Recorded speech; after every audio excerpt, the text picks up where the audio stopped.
Good evening. Back again here on Thursday evening. I already read the social studies passage for you earlier. I'm going to go ahead and read chapter 2 of the Watsons Go to Birmingham as well tonight. That's something that you are supposed to read on Friday for day 5 of all of your work. Um, Before we get started, though, chapter 1. I like that chapter. I think one of the most important things that we can learn from that chapter, though, is a lot about our characters. And I know a couple of the questions that you were supposed to answer about chapter 1 had to deal with the characters. So, we really see that pretty much everybody in the Watson family has very different characteristics about themselves. And that should have been, kind of fairly obvious as you read chapter 1.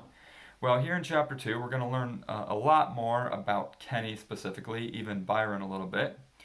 And then we'll also get introduced to a couple new characters.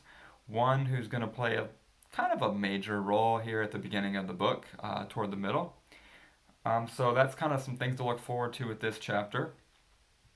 One of the big things with this one is Kenny gets picked on a lot. Not we already know he gets picked on by his brother quite a bit, and you kind of should have realized that they don't necessarily have the most friendly relationship with one another.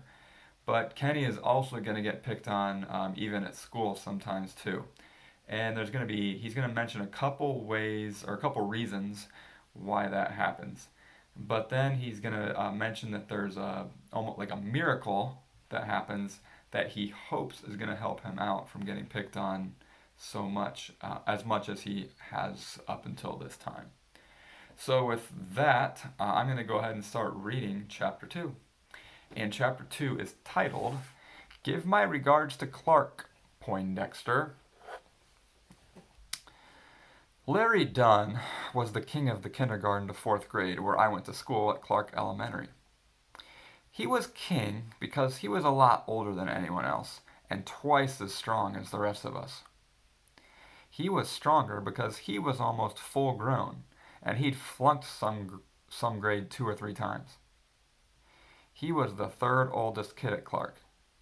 The only ones older than him and stronger than him were Byron and Butthead, who were in the 6th grade and who'd also flunked some grade at least once. We weren't sure because it was something Mama and Dad didn't talk about. Larry Dunn was king of kindergarten to 4th grade only because Byron didn't care about them. Larry was the king of Clark. But Byron was a god. It seemed like that would make me a prince or a real strong angel or something, but it didn't work that way. I was just another 4th grade punk. I guess having the school's god as my brother did give me some kind of special rights, but not a whole bunch. It helped me with stupid stuff, like the time I found a dollar bill and got too excited and was crazy enough to show it to Larry Dunn.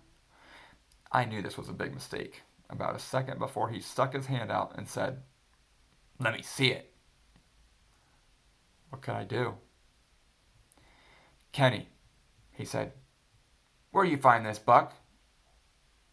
"Outside the school, over by Kenilworth." Larry turned my dollar over and over, and I started getting nervous. "You know what, Kenny?" "What?" I held my breath. "This is some real strange stuff, but I lost 50 cents over on Kenilworth yesterday, and I bet my 50 cents got hooked up with someone else's 50 cents and made this here buck." Phew. I let my breath go, smiled and nodded. We went to the store to get change, and Larry Dunn got back the 50 cents he lost, and I got to keep the other 50 that got hooked up with Larry's. I knew if it wasn't for Byron being my big brother, Larry would have said something like, "Since my 50 cents found this other 50 cents, and they hooked up to make this here buck, I'm just going to keep the whole thing. You know the rules. Finders keepers, losers weepers." Having the school's guy as my relative helped in some other ways too. I had 2 things wrong with me that would have gotten me beat up and teased a lot more than I did if it hadn't been for By. The first thing was, because I loved to read, people thought I was real smart. Teachers especially. Teachers started treating me different than other kids when I was in the 1st grade. At first, I thought it was cool for them to think I was smart, but then I found out it made me enemies with some of the other kids. Back when I was in the second grade, Miss Henry used to take me to different classrooms and have me read stuff out of the Bible or the newspaper in front of the other kids. This was a lot of fun until I started looking up from what I was reading and noticed that while Miss Henry and the other teachers were smiling a mile a minute, all the kids had their faces twisted up or were looking at me like I was a six-legged dog. 2 years ago, Miss Henry took me to Mr. Allum's fifth grade class. Mr. Allums was the toughest teacher in the school, and just being in front of him was kind of scary. He looked down at me and said, "Good morning, Mr. Watson. I hope you are in good form today." I just nodded at him because I wasn't sure what that meant. "Don't be nervous, Kenny," Miss Henry said. "Mr. Allums would like you to read a few passages from Langston Hughes." She handed me a book and said, "You wait here while we introduce you to the class."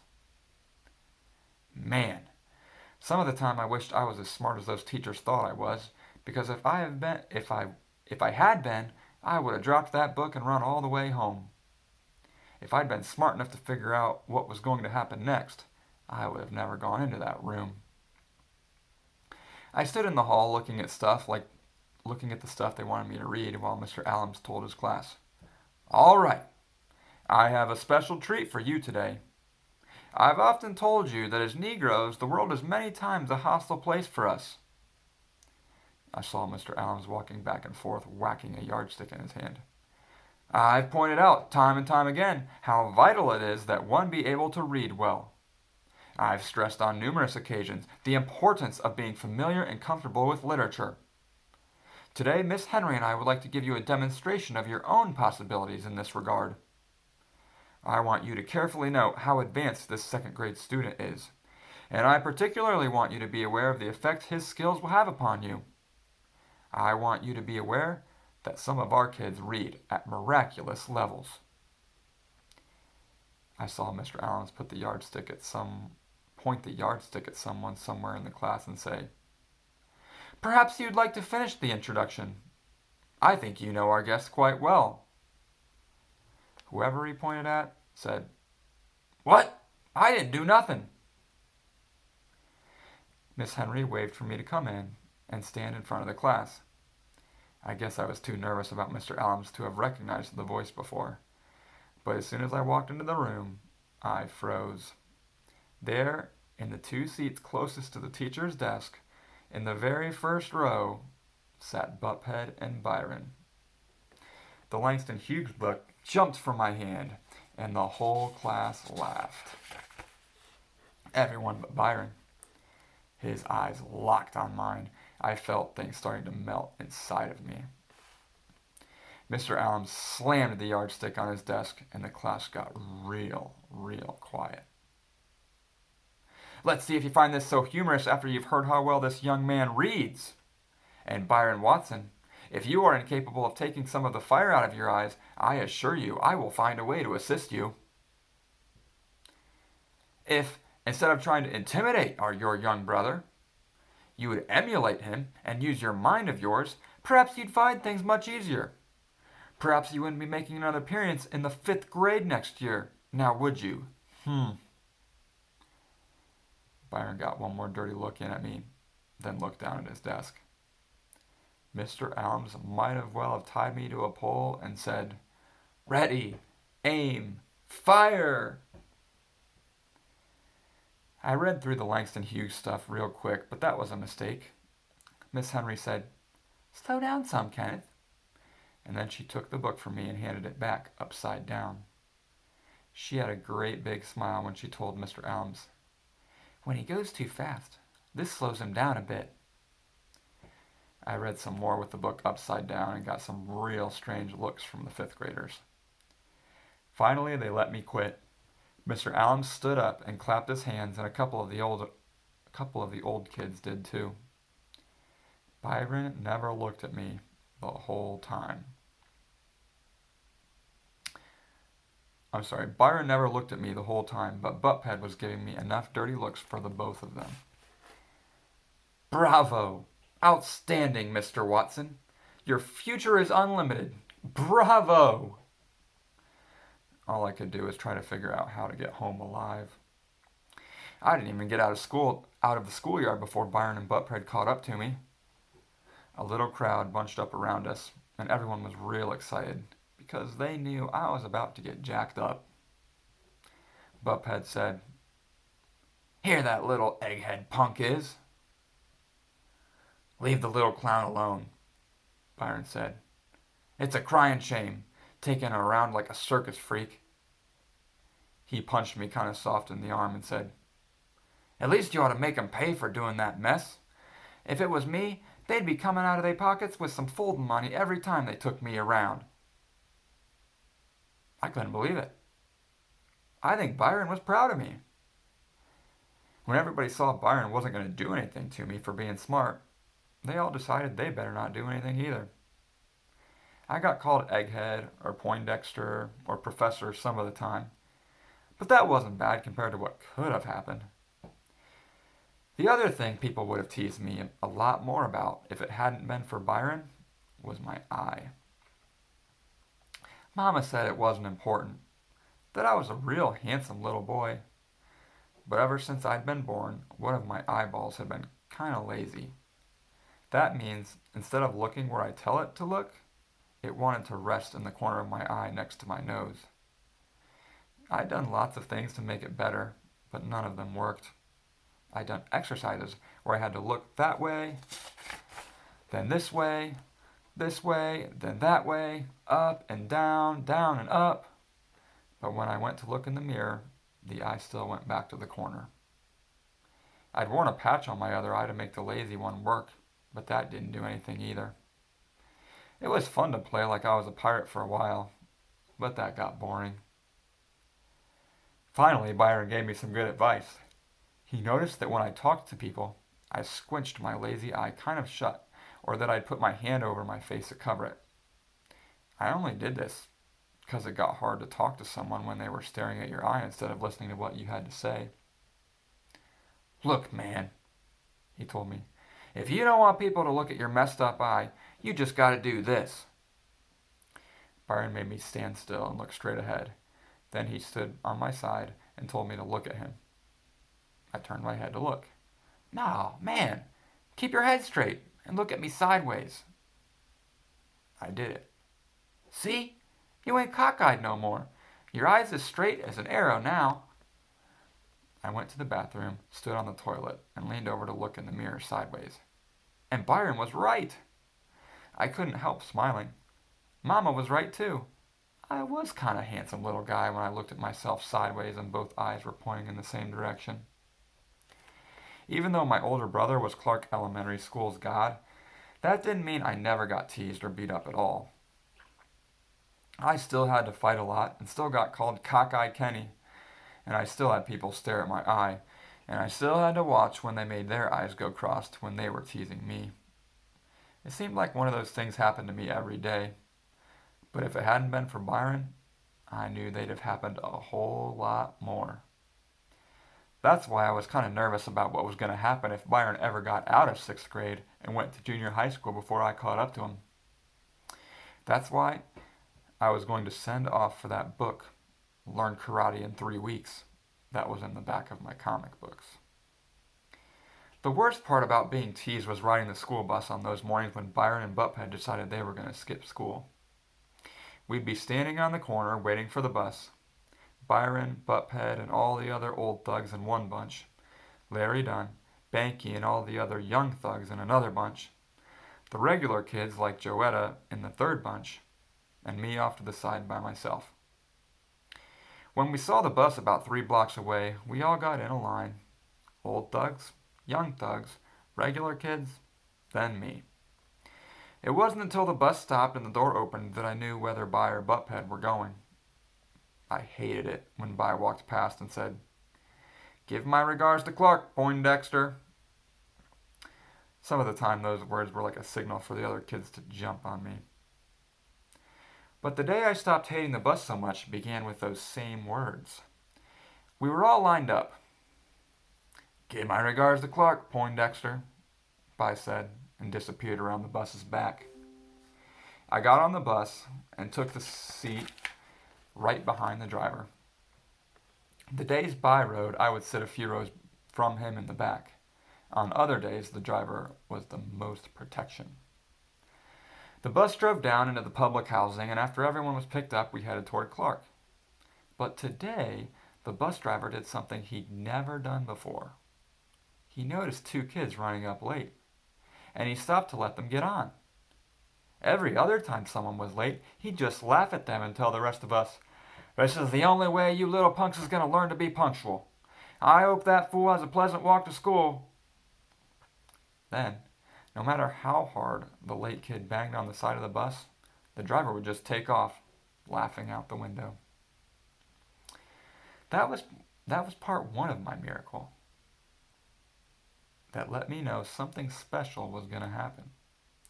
As soon as the doors of the bus swung open, two strange new boys got on. Part two of my miracle happened. Every once in a while, Mama would make me go to Sunday school with Joey. Even though it was just a bunch of singing and coloring books and listening to Mrs. Davidson, I had learned one thing. I learned about getting saved. I learned how someone could come to you when you were feeling real bad and could take all of your problems away and make you feel better. I learned that person who saved you, your personal savior, was sent by God to protect you and help you out. When the bigger of the two boys who got on the bus late said to the driver in a real down south accent, "Thank you for stopping, sir," I knew right away. I knew that God had finally gotten sick of me being teased and picked on all the time. As I looked at the new boy with his great big smile and the jacket with holes in the sleeves and the raggedy tennis shoes and the tore up blue jeans, I knew who he was. Maybe he didn't live 1,000,000 years ago, and maybe he didn't have a beard and long hair, and maybe he wasn't born under a star, but I knew anyway. I knew God had finally sent me some help. I knew God finally sent me my personal savior. As soon as the boy thanked the driver in that real polite, real country way, I jerked around in my seat to see what the other kids were going to do to him. Whenever someone new started coming to Clark, most of the kids took some time to see what he was like. The boys would see if he was tough or weak, if he was cool or a square, and the girls would look to see if he was cute or ugly. Then they decided how to treat him. I knew they weren't going to waste any time with this new guy. It was going to be real easy and real quick with him. He was like nobody we'd seen before. He was raggedy, he was country, he was skinny, and he was smiling at everybody a mile a minute. The boy with him had to be his little brother. He looked like a shrunk-up version of the big one. Everyone had stopped what they were doing and were real quiet. Some were standing up to get a better look. The older one got an even bigger smile on his face and waved real hard at everybody. The little shrunk-up version of him smiled and did the same thing. Then they said, "Hiya, y'all!" And I knew that here was someone who was going to be easier for the kids to make fun of than me. Most of the kids were just staring. Then Larry Dunn said, "Lord, today, look at that nappy-headed down-home country cornflake that cat drone drugged up from Mississippi, y'all." About 1,000,000 fingers pointed at the new kid, and 1,000,000 laughs almost knocked them over. Larry Dunn threw an apple core from the back of the bus, and the new kid got his hand up just in time to block it from hitting him in the face. Little bits of apple exploded all over the kid, his brother, and me. The other kids went wild, laughing and saying to each other, "Hiya, y'all!" The bus driver jumped out of his seat and stood between the new kid and Larry Dunn. You see how you kids is? This boy shows some manners and some respect, and y'all want to attack him. That's why nan one of y'all's ever going to be nothing." The bus driver was really mad. "Larry Dunn, you better sit your butt down and cut this mess out. I know you don't want to start panning on folks, do you? Not with what I know about your mama." Someone said, "Oh," and Larry sat down. The bus was real quiet. We'd never seen the driver get this mad before. He pushed the two new kids in the same seat as me and told them, "Don't pay no mind to them little fools. They ain't happy lest they draggin' someone down." Then he had to add, "Y'all just sit next to Poindexter. He don't bother no one." I sat there and looked at them sideways. I didn't say anything to them, and they didn't say anything to me. But I was kind of surprised that God would send a savior to me in such raggedy clothes. All right, that is chapter 2. I'll have another video tomorrow just kind of going over the expectations for what you're supposed to do for ELA on Friday. But remember, you'll have a page with 3 vocabulary words from chapter 2.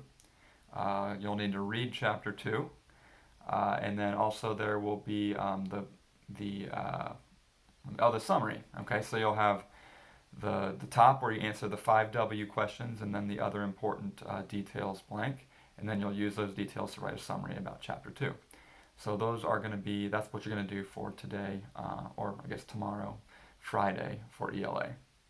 So I'll be back tomorrow morning with another video, just kind of explaining the day. So I'll look forward to seeing you guys then. Have a good night.